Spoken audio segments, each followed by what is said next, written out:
Welcome है आपका मेरे इस चैनल में, जिसमें आज हम बात करेंगे शनि की साढ़े साती की।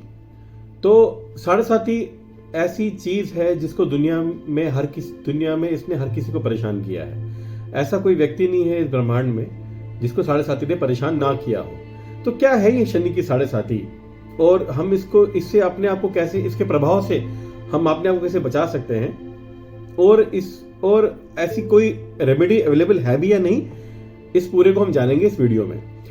तो शनि की साढ़े साती एक्चुअली डिफाइन होती है शनि के ट्रांजिट से।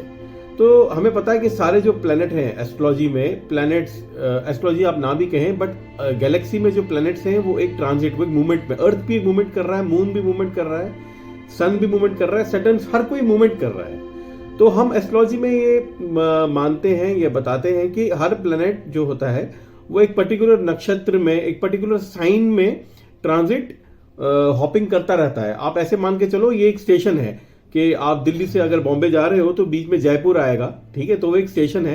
तो ऐसे करते करते वो ट्रांजिट जो है वो अलग अलग करते रहते हैं। तो ऐसी शनि के ये जो ट्रांजिट है, इस ट्रांजिट के इन्फ्लुएंस से साढ़े साती होती है एक पर्टिकुलर एक इंसान की लाइफ में, ठीक है। इसको साढ़े साती इसलिए कहा जाता है क्योंकि ये 7.5 साल तक एक इंसान को इफेक्ट करती है, जिसको 3 पार्ट में डिवाइड किया गया है, ढाई, डाई और डाई। डाई का इसलिए क्योंकि जो 2.5 साल का एक पीरियड रहता है, ट्रांजिट पीरियड रहता है शनि का, और जब वो एक 2.5 साल का पीरियड कंप्लीट करता है तो वो उस पर्टिकुलर साइन को छोड़ देता है और वो दूसरी साइन में चला जाता है। फिर वो उस पर्टिकुलर साइन को वो 2.5 साल के बाद छोड़ देता है और तीसरी साइन में चला जाता है। तो कौन सी होती हैं वो साइंस जिनमें जब शनि आता है और साढ़े साती का इन्फ्लुएंस देता है, वो हम समझते हैं इस वीडियो में। तो अब आपको ये जानने के लिए सबसे पहले आपको ये समझना पड़ेगा कि आपकी राशि क्या है। अगर आपको ये पता लग गया कि जैसे आपकी राशि कर्क है, ठीक है, तो नंबर 4, तो कर्क अगर आपकी राशि है तो शनि का ट्रांजिट अगर इस टाइम कर्क राशि में है तो इसका मतलब आपकी जो साढ़े साती है वो ऑन है। और मैं जब राशि की बात कर रहा हूं तो मैं मून साइन की बात करता हूं, सन साइन की नहीं। मून साइन, सन साइन ये भी मैंने दूसरे एक वीडियो में कवर किया है, आप इसको समझ सकते हैं। तो मून साइन में अगर शनि आ गए हैं तो आपकी साढ़े साती इस टाइम पे चल रही है।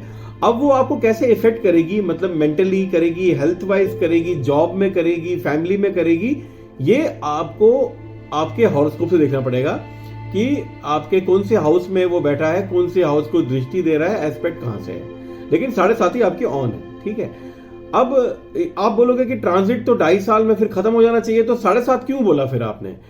क्योंकि अगर आपकी राशि 4 नंबर पे है, मतलब अगर सैटर्न 4 नंबर पे है और आपकी साढ़े साती चल रही है, तो एज पर एस्ट्रोलॉजी आपके साढ़े साती जो है वो 3 नंबर से ही शुरू हो जाती है। मतलब अगर जो कर्क है 4 है तो उसके पहले 3 है और उसके बाद 5 है, तो 3, 4 और 5। इसका मतलब जब शनि 3 में आएगा तो आपकी साढ़े साती तब से चालू होगी, पहला डाया है वो। उसके बाद जब वो 4 में आएगा, यानी जो कर्क है, जो आपकी असली राशि है, तब आपकी मेन साढ़े साती चलेगी, ठीक है। और उसके बाद जो लास्ट यानी 5 नंबर यानी लियो यानी सिंह, उसके बाद ये साढ़े साती का अंतिम के डाइवर्ज है। इसमें ऐसा देखा गया है जो पहले के डाइवर्ज हैं, ठीक है, मान लो इस केस में जो 3 नंबर पे हैं वो इतने प्रॉब्लमेटिक नहीं होते, प्रॉब्लम्स आना शुरू होती हैं, ठीक है। तो मान लो प्रॉब्लम्स का बढ़ना शुरू हो जाता है। जो बाकी के 2.5 साल हैं जब वो मून में जा रहा है वो मेन प्रॉब्लमेटिक हैं, उस टाइम पे सबसे ज्यादा प्रॉब्लम आएगी, ठीक है। और जो लास्ट का 2.5 साल है उस टाइम पे प्रॉब्लम ऑफ सोल्यूशन पे आ गया है और किसी किसी को वो बहुत अच्छा देके भी जाता है। तो ऐसे डिवाइड होते हैं शनि का जो 7.5 इयर्स का टाइम स्पैन है, वो 2.5 साल के पीरियड में ऐसे डिवाइड होता है 3 हिस्सों में। तो इस चीज को साढ़े साती कहा जाता है। तो मुझे लगता है कि आपको इस क्लैरिफिकेशन से ये तो समझ आ गया होगा कि साढ़े साती क्या है। अब आपके साढ़े साती का टाइम बढ़ भी सकता है अगर शनि वक्री है, रेट्रोगेड है। अब वक्री का क्या होता है? वक्री होता है कि इनकी जो मूवमेंट्स होती है प्लेनेट की, वो कभी कभी जैसे हम सीधे चलते हैं, ये कभी कभी रिवर्स चलना भी शुरू हो जाते हैं। तो अगर मान लो हमें पता है 2.5 साल में इसने एक प्लेनेट को निकल के आगे निकल जाना है, लेकिन अगर ये वक्री हो गया, बीच में तो रेट्रोगेड हो गया, तो फिर वो टाइम फिर बढ़ जाएगा, आपकी जो प्रॉब्लम्स का जो